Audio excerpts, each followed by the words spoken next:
সালামু আলাইকুম সবাইকে। আবর্তন একাডেমিক অ্যান্ড অ্যাডমিশন কোচিং এর পক্ষ থেকে স্বাগতম। আমরা আজকে আলোচনা করব এনটিআরসিএ স্কুল পর্যায় 2 এর নিয়োগ প্রক্রিয়া নিয়ে। আমাদের মূল ফোকাস থাকবে জুনিয়র শিক্ষক ভাষা, বাংলা ও ইংরেজি। আপনারা জেনে অবাক হবেন, এইচএসসি পাশ করেই অর্থাৎ ইন্টারমিডিয়েট পাশ করেই আপনি শিক্ষক হতে পারবেন। সেই সুবর্ণ সুযোগ করে দিচ্ছে এনটিআরসিএ। তার জন্য আপনাকে কয়েকটি ধাপ অতিক্রম করতে হবে। এনটিআরসি এর নিয়োগ প্রক্রিয়া 3টি ধাপে সম্পন্ন হয়ে থাকে। শুরুতে প্রিলিমিনারি পরীক্ষা, তারপর রিটেন পরীক্ষা এবং সর্বশেষ ভাইবা পরীক্ষা হয়ে থাকে।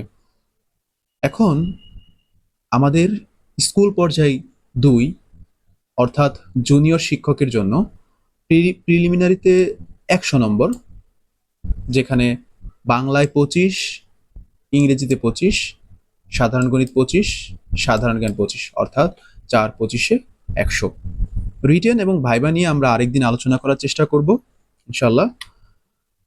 তো এখন এই যে প্রিলিমিনারি, যেটা খুব গুরুত্বপূর্ণ একটা ধাপ, সেই ধাপ আমরা কিভাবে পার হব, অর্থাৎ প্রিলিমিনারির প্রস্তুতি কিভাবে শুরু করব। প্রিলিমিনারি প্রস্তুতি শুরু করতে গেলে মোটা দাগে আমি বলবো 2টা কাজ করতে হবে। 1 নাম্বার হচ্ছে সিলেবাস পর্যালোচনা এবং 2 বিগত সালের প্রশ্ন বিশ্লেষণ। শুরুতে আসা যাক সিলেবাস পর্যালোচনা নিয়ে। 100 নম্বরের এমসিকিউ, 100 নম্বরের এমসিকিউ পরীক্ষা হয়ে থাকে প্রিলিমিনারিতে। সময় থাকে 1 ঘন্টা। 1 ঘন্টার মাঝে 100 এমসিকিউ এবং 4টা বিষয়, যেটা আমি আগেই উল্লেখ করলাম: বাংলা, ইংরেজি, সাধারণ গণিত এবং সাধারণ জ্ঞান। এবার আমরা বিষয়ভিত্তিক যে টপিকসগুলো থেকে প্রশ্ন হয়ে থাকে সেগুলো একটু দেখি। শুরুতেই বাংলা। বাংলায় 25টি প্রশ্ন হয়ে থাকে, যেমন ভাষারীতি, বিরাম চিহ্নের ব্যবহার, বাগধারা, বাগরীতি, বাগবিধি, ভুল সংশোধন বা শুদ্ধকরণ, যথার্থ অনুবাদ, সন্ধি বিচ্ছেদ, কারক বিভক্তি, সমাস ও প্রত্যয়, সমার্থক বিপরীত তার্থক শব্দ, বাক্য সংকোচন, লিঙ্গ পরিবর্তন। ইংরেজির ক্ষেত্রে আমরা ইন্টারমিডিয়েট পর্যন্ত যে টপিকসগুলো পড়ে থাকি, গুরুত্বপূর্ণ টপিকসগুলো, তার মাঝে আছে completing sentences, translation from Bengali to English, changes of parts of speech, right from verb, fill in the blanks with appropriate word, transformation of sentences, synonym and antonym, idioms and phrases। এই বিষয়গুলো থাকে। গণিতের ক্ষেত্রে পাটিগণিত থেকে আসে গড়, লসাগু, গসাগু, ঐকিক নিয়ম, শতকরা, শোধ কষা ইত্যাদি ইত্যাদি। এবং বীজগণিত থেকে প্রশ্ন হয়ে থাকে, জ্যামিতি থেকে প্রশ্ন হয়ে থাকে। আপনারা সিলেবাসটা একটু দেখে নেবেন। এরপরে সাধারণ জ্ঞান, এখানেও 25 নাম্বার।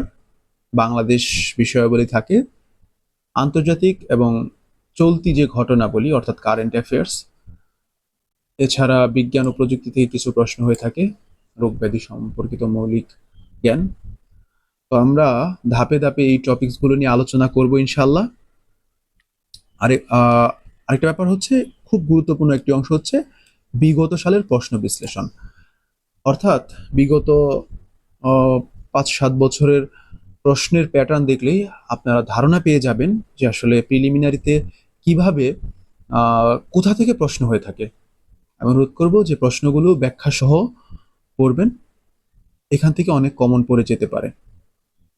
আর আমাদের আবর্তন একাডেমিক অ্যান্ড অ্যাডমিশন কোচিংয়ের একটি স্পেশাল প্রোগ্রাম হচ্ছে সাপ্তাহিক মডেল টেস্ট ব্যাচ।